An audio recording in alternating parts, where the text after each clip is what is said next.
Hi there, I'm Lena Anani, and you're listening to She Wrote a Book, where I interview amazing women from all over the world who also happen to be published authors. I created this show to educate, entertain, and inspire you to be the voice you want to hear in the world. Did you know this episode comes with a free gift? It's a webinar for aspiring authors who want to learn my insider secrets on writing and publishing books. You can access this free training instantly at SheWroteABook.com/bonus.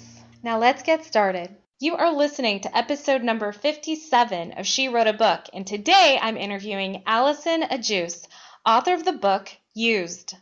A woman who will do anything for revenge, a girl who will do anything to escape, and a man who will use them both. Used explores the destructive nature of revenge and the dark side of motherhood. Allison Agius writes gritty contemporary fiction exploring the dark side of human nature, and she also writes some inspirational nonfiction too.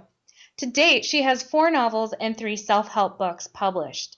Again, her book is called Used. You can find the link to purchase her book in our show notes for this episode at SheWroteABook.com/57.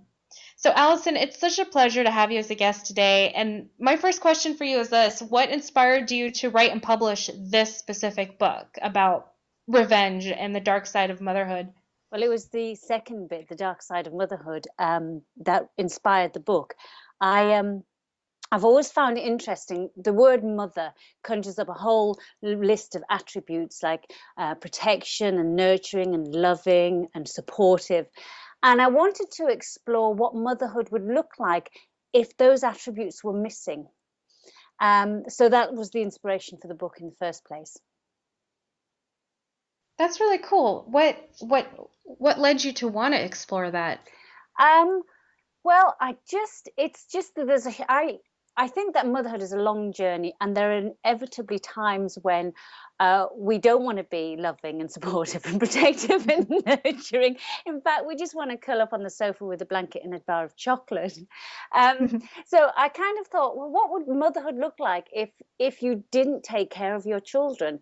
And the idea of the revenge, Lena, came in because I'm not really very good at writing characters who are bad just for bad's sake. I feel like usually there's a reason for someone being that way. And I bad in inverted commas there.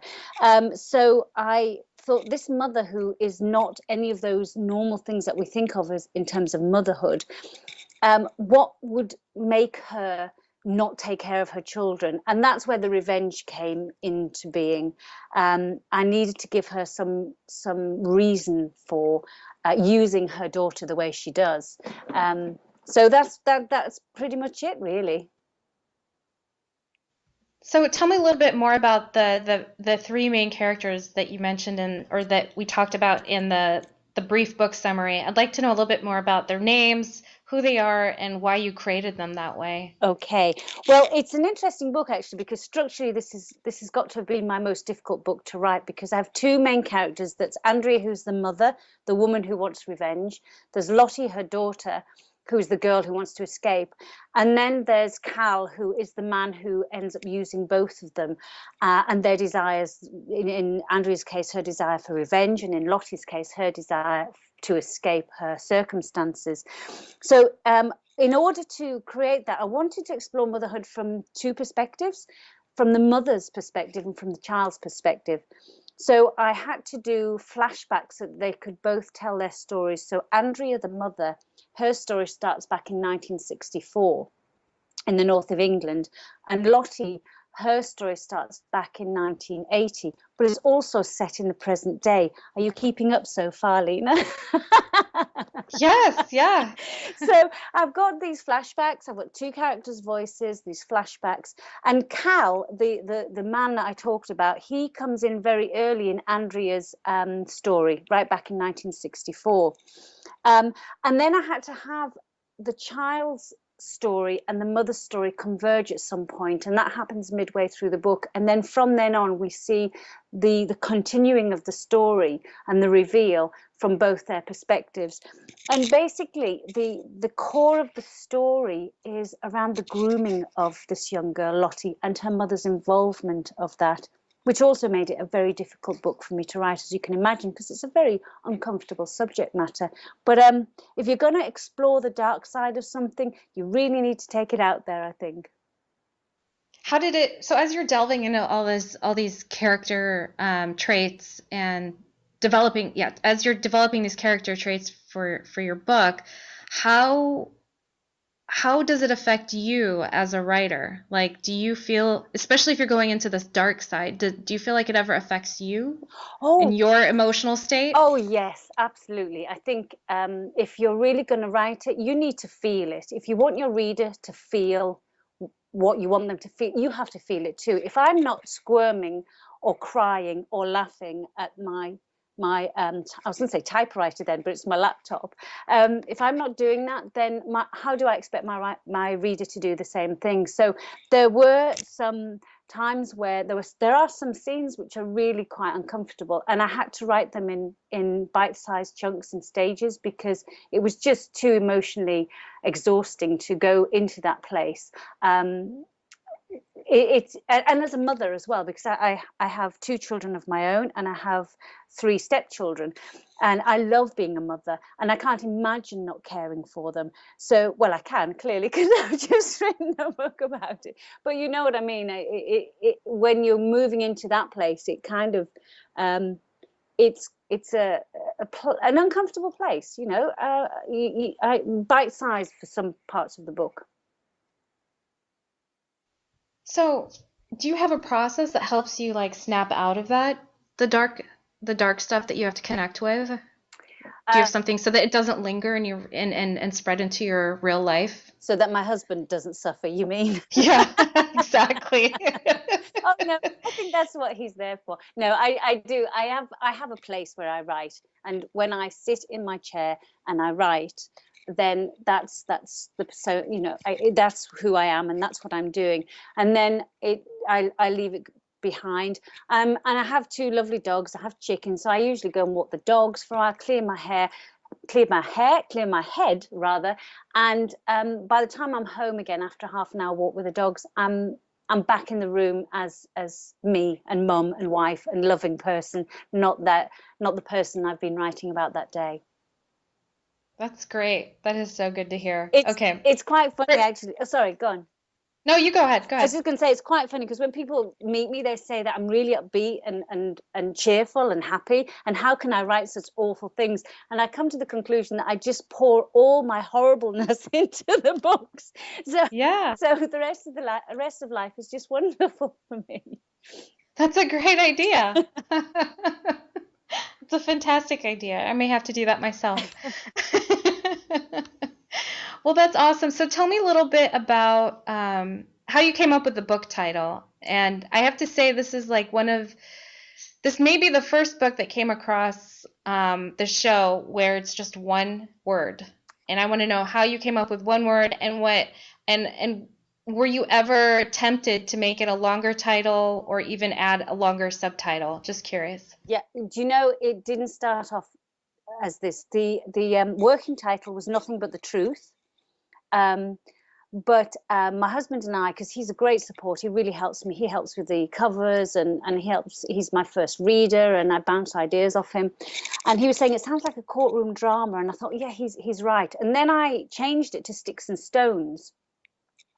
But when I did some research on my Facebook page with my readers, it came back that a lot of them thought it was about bullying. And whilst there's a little aspect of that in Lottie's flashbacks because of the nature of her life and her childhood, it's not really about bullying.